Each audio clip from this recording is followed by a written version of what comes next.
It's a pleasure to talk with you here, and I'm a little bit nervous, so maybe I can get wrong or something, okay? Well, start drinking. Just start drinking. Yeah, right.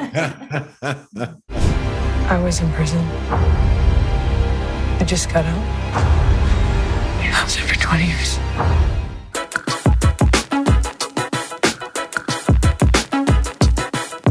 Sandra, for you, who is Ruth Slater? How do you see her? Because the movie is very much about how we see each other, right?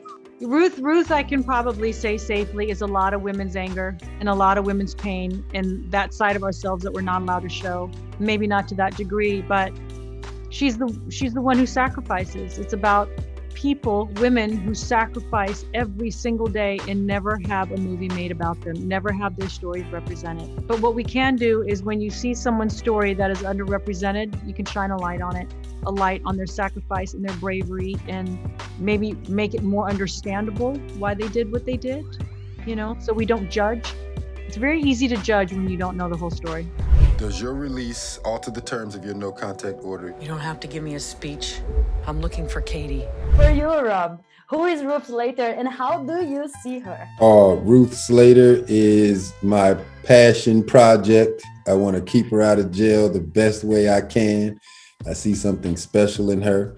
I thought the script definitely, like Sandra just expressed, represented a large part of our society. Probably close to 80%, the people that are born without the resources to be able to position themselves against the prison industrial complex system. And then once you are in it, and then when you are released back into society, how are you received? Man or woman, but particularly in this case for a woman. So I thought it would be a great way to create some type of healthy dialogue around all of these situations so that we can move towards some healing as a community together. Ladies and gentlemen, Rob Morgan's words. The film brings a woman who is not accepted in society. How do you think we can relate the plot to the famous cancellation on the internet? Well, women have been canceled for a long time. We've had to fight to not be canceled.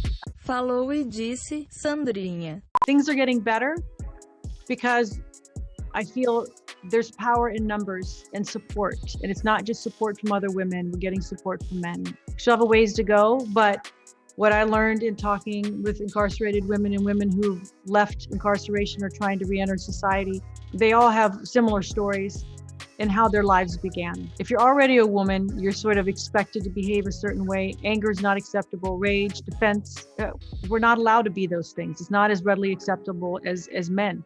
Why? I never asked myself that question. I was like, why have I never allowed myself to show my anger and my rage? It wasn't acceptable. I wasn't taught that it was okay to feel that. And then you see all these women in prison who were given the worst set of circumstances in life. They weren't nurtured, they weren't loved, they didn't have the support, and then you have society that's not supporting you. So my judgment of people who are incarcerated has changed dramatically. And is the cancel culture talking about the right things right before our eyes without it being something that's really discussed a lot is that the prison rate for women has increased dramatically from 2000 to 2019. A lot more women are being locked up. So hopefully this movie can create that kind of conversation also before it gets it is already out of hand, but before it gets more out of hand. It's so funny you talk about cancel culture. My son, the other day I said, what if I joined social media and Instagram, publicly? He panicked. He goes, no, you're going to get canceled. We're all afraid about that. Literally, I'm like, what do you honestly think I would do to get canceled? Then all of a sudden I started panicking, going, okay, you're right. I'll never go public. Bicho, a senhora é destruidora mesmo, viu? Senhora. Sandra, Bird Box was a big hit on 2018. In your opinion, which is worse, living blindfolded or living alone?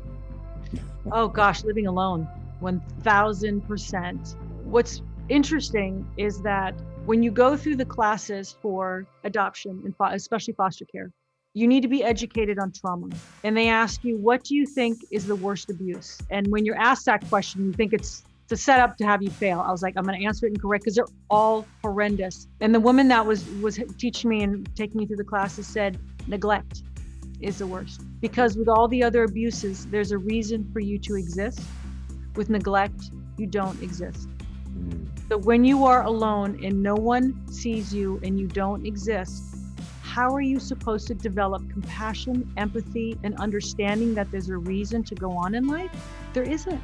So I'd rather be blindfolded any day. I don't want to be alone. Don't want to be alone. Being blindfolded, at least you can still touch a hand.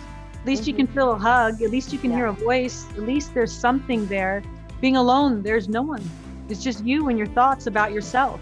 And we know how that can be. Treat me like I don't exist! Tell her about me! If the movie got a sequel, how would you like to see your characters, or in general?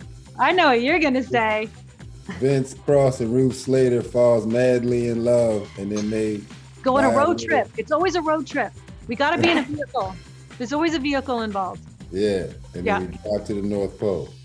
Oh, it's a Christmas movie. Okay, great. Just in time for the holidays.